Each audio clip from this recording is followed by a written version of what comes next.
All right. So what's important to note about Bloom's taxonomy is that it has changed. So evaluation is not the highest in critical thinking. So now scholarly sort of agreement is that you evaluate things before you analyze them. And then you analyze, and then you can synthesize. So synthesis is the highest. And that, so if they're creating something, if they're predicting, designing, composing, any creation, anytime they produce or predict, synthesize, because that means that in order to synthesize, you have to have done all the others, knowledge, comprehension, application, because it means that you've analyzed things and then you created something new, something totally different. And that is the highest level. That makes sense.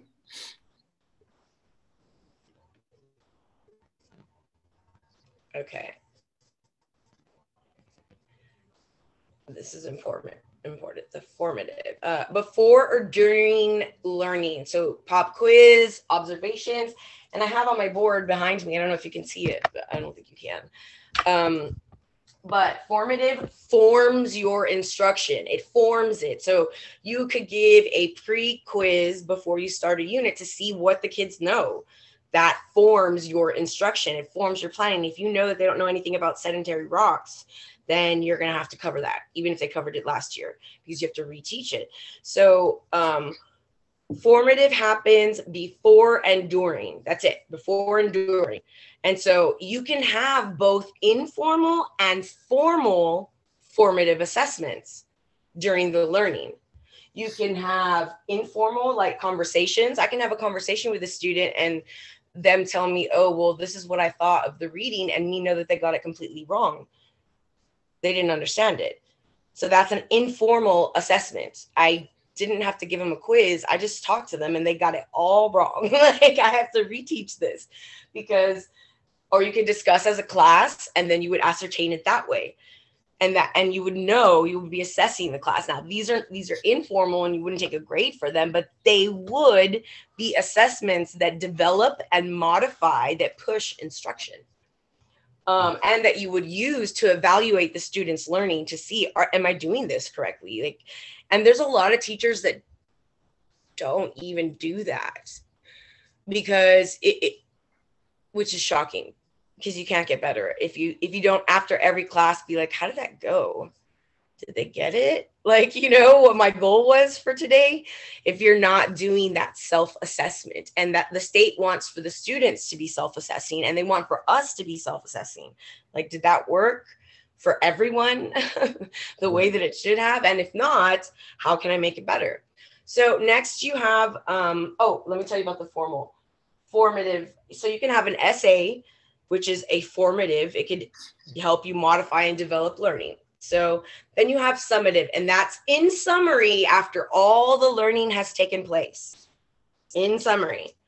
So at the end of a unit, maybe we did the Scarlet Letter at the very end of the unit, or at the end of the semester, or at the end of the year. The difference between authentic and non-authentic is what we're teaching in the classroom. For instance, I was an English teacher. During Halloween, I always do Edgar Allan Poe. And when I would give quizzes on Edgar Allan Poe, that would be considered an authentic assessment, because that's actually what we were learning in class. The STAR test is not an authentic exam. The stories is the first time they're seeing them. You know what I mean? It might ask questions that maybe their teacher didn't, like the one objective they didn't cover so well. So like, it's not an authentic exam. It's not going to be over directly stories that they've read or things that they know. Alternative exams can be both summative and formative. You can have a portfolio, like at the end of your art class, in summation, like this is my art portfolio. and that would be an alternative summative exam. But you can also have an alternative summative exam, formative exam, or assessment. But these, and this is very important, must be accompanied by a rubric always, because you have to have a baseline for which the students can aim for. The students have to know what they're going to be assessed on. And so if it's alternative, then they need to know that the portfolio needs to include 3 pencil sketches and 2 watercolors, and they need to know how they will be assessed in order to achieve mastery. And so the rubric not only gives them their baseline for success, but also it covers you as a teacher, because you have documentation that this isn't subjectively assessed. I didn't look at it and say, oh, these are beautiful. I assessed the portfolio in a particular way. Because if you failed your art class because you were I'm a terrible artist, but I took art because I love artsy stuff. But I cannot draw to save my life. My students would laugh at me because for my vocabulary, my illustrations were always just ridiculous. So I would do an illustration and an image and maybe like a media, give them different modes with which to try to latch on to meaning. But the portfolio should allow for you to complete it, not be super amazing at everything, but still complete it in a sort of equal way. Student self-assessment is really important.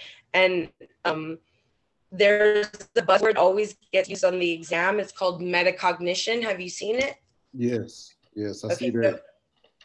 So metacognition. So cognition is the root word, right? And cognition means to think, right? Meta is you yourself thinking. So metacognition is when a student thinks about their own thinking. So if I just read something, I'll think, did I understand that? You guys do it. We do it automatically now, because I'm sure when you were taking the exam, there were moments where you read the scenario all the way through and you thought to yourself, no, I didn't understand that. I need to read that again. Right? Yes. You yourself already, because you've learned to do it and your reaction is so quick, you self-assess already because it's important to you and you need to. Right. And you already know, I didn't understand that. Let me go back and check for meaning. And to do particular things. Let me read slower, look at the words, you know how to do things. And that is what metacognition is, thinking about our thinking. The students thinking about their own thinking. Did I understand this? Did they mean this? Oh, this reminds me of this. Getting them to reflect on their understanding of what they just did, read, saw, whatever the case may be. Metacognition. Yeah.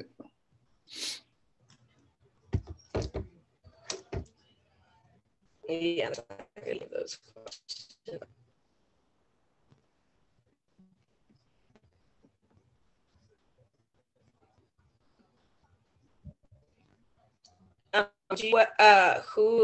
Who makes up the art committee? You said who makes up the art committee? Mm-hmm. So wouldn't it be like the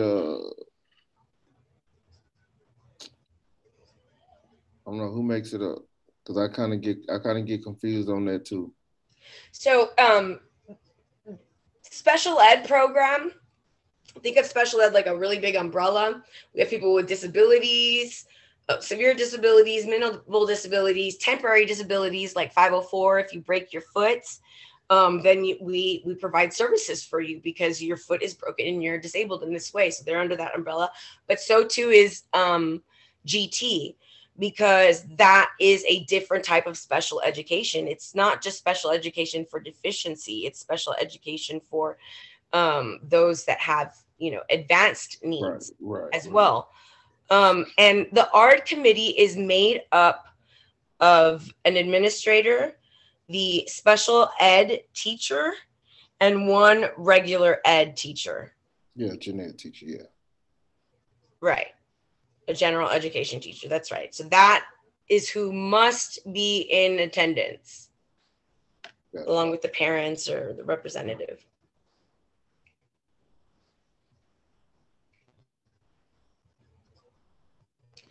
I think that's it for this. Let me go back.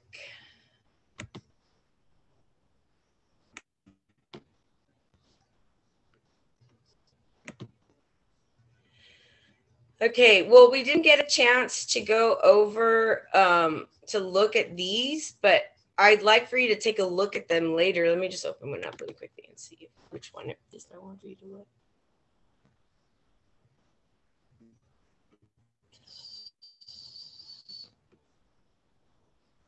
Oh, no.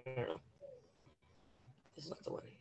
But this is a good one for you to look at. The alignment chart is good, but this is the one I want you to look at.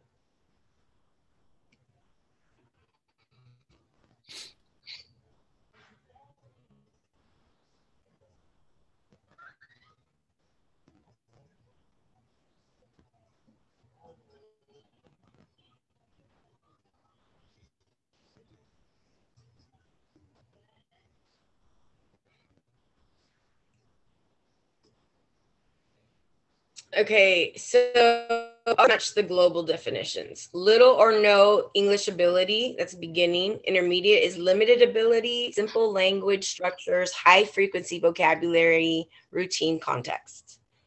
And then you have advanced and advanced high.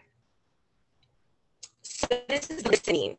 And with ELPS, you have your English language proficiency standards. You have listening, which that's the first thing that they have to learn to do. They have to listen. Remember, I said that's why we have to enunciate. Then they can move on to speaking, then reading and writing. So those are the 4 areas. And so here is the beginning, intermediate, and advanced for listening. So the beginning student, they will struggle to understand simple conversations, simple discussions, even when the topics are familiar and the speaker uses linguistic supports. They have little to nothing. Even with visuals and slower speech, verbal cues and gestures, they still will have difficulty, beginners. So if a question tells you, or an answer choice tells you to put beginners with a native English speaker, a beginner with a native English speaker, you probably wouldn't do that because they're not going to have any linguistic support. You need to have them with someone who is speaks English and also their native language. Gotcha. So these are what I like to look at. And then there's another portion here, also really good because it shows you what supports that you can do and what activities you do to help them, the beginnings, the routines, the classroom procedures, cooperative large and small groups, independent instructional tasks, hands-on and problem solving, teacher-led lecture or lesson, expository text. So going through this is a good review on ELLs. Cool. And specifically this, the teacher supports on each of the ones. This is the one for listening. You can support them by slowing your speech, shorter sentences, repeating yourself. Language focuses on providing meaning and vocabulary, so a lot of direct vocabulary instruction. Provide students with sentence frames so that they can begin reading and writing. Adaptive text or leveled readers. Using multimedia and manipulatives for students and clarification. So if you would like, I do have a special and it's 5 hours for 300 and you can make it in payments in 2 payments if you'd like. But if not, if you think you're good now, you also have questions in there. But if not, we can do some more lessons and then actually some questions together. Yeah, I think I definitely want to. I want to look at this stuff, and I think I definitely want to have another session. Okay. I don't know how how in depth I need it. I don't know if I need the full 3